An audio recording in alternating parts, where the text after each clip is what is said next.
สบายดีท่านผู้ชมที่เคารพต่อไปเส้นทางที่ทำส้มข่าวจากสถานีโทรภาพแขวงเซกองเจ้าแขวงเซกองแสดงความรู้สึกต่อวันศาสตร์ที่2ธันวา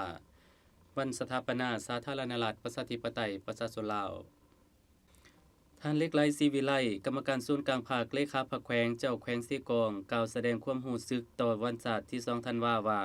เนื่องในโอกาสวันศาสตร์ที่2ธันวาซึ่งแม่นวันสถาปนาสาธารณรัฐประชาธิปไตยประชาชนลาวครบรอบ49ปีในนามเลขาพรรคแขวงเจ้าแขวงเซกองรู้สึกปลื้มปิติสุมชื่นเป็นอย่างยิ่งที่ได้นำพาคณะภาคองค์การปกครองตั้งหน้าให้ประชาชนบรรดาเผ่าชาวแขวงเซกองเข้าวางพวงมาลาอยู่อนุสาวรีย์นภพนิรนามและวางกระตาดอกไม้อยู่อนุสาวรีย์ประธานไกรสอนพรหมวิหาร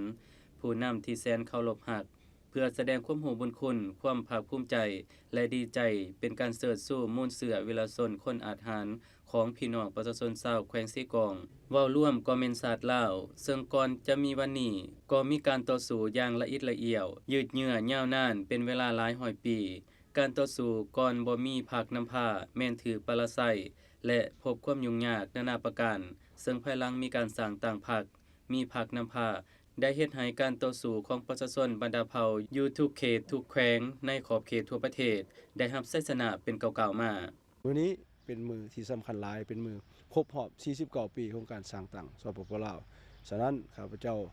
แนะนำต่างหน้าคณะพรรคองค์การปกครองแขวงก็ขอเรียกร้องมายังพ่อแม่พี่น้องประชาชนบ่ร่วมประชาชนลาวทั้งชาติจงได้พร้อมกันเชิดสู้น้ำใจรักชาติพร้อมกันปกปักรักษามากผลอันยิ่งใหญ่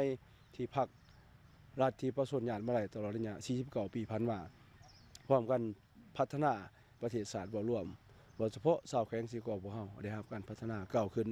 ให้แขวงสีกองสืบทอดมูลเสือวีรชนสมัยอดีตเป็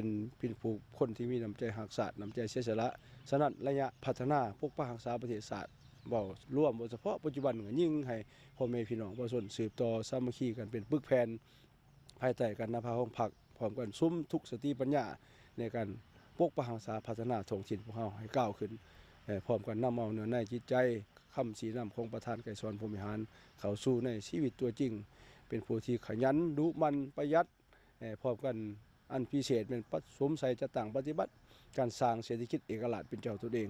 ให้ก้าวขึ้นอย่างบ่หยุดยั้งโดยเฉพาะแขวงพวกเฮาปีที่จะมาถึงนี้ต้องเพิ่มทวีสู่ส้นสุดขีดเพื่อสู่ส้นก้าวขึ้นเป็นแขวงกลุ่มตัวเองทางด้านงบประมาณเพื่อสร้างประวัติศาสตร์หน้าใหม่มาสู่ประชาชนแขวงสีกองจากที่เป็นแขวงถูกยากแขวงผู้ด้อยชนเผ่าทุรกันดารกลายเป็นแขวงได้รับการพัฒนาที่จะมาถึงนี้อีกท่านหนึ่งข้าพเจ้าขอแสดงความขอบใจแสดงความรู้บุญคุณนำศูนย์กลางพรรครัฐบาลการน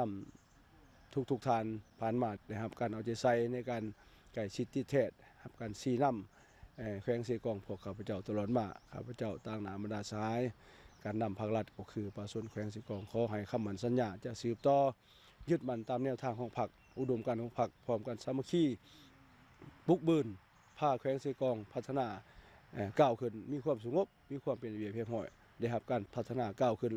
ก็คือให้ไทยประชาชนชาวแขวงเสกองหลุดพ้นจากความทุกข์ยากกลายเป็นแขวงพัฒนาก้าวขึ้นในมม.นี้เนาะเจ้าแขวงเซกองยังได้อวยพรไส้อันประเสริฐมายังการนำภาครัฐตลอดหอดปวงชนลาวทั้งชาติจงมีสุขภาพเข้มแข็งมีพลานามัยที่สมบูรณ์ประสบผลสำเร็จในการปฏิบัติหน้าที่เวียกงานสืบต่อนำพาสีนำประเทศชาติให้เจริญก้าวหน้าและรุ่งเรืองศรีวิไลขึ้นไปเรื่อยๆ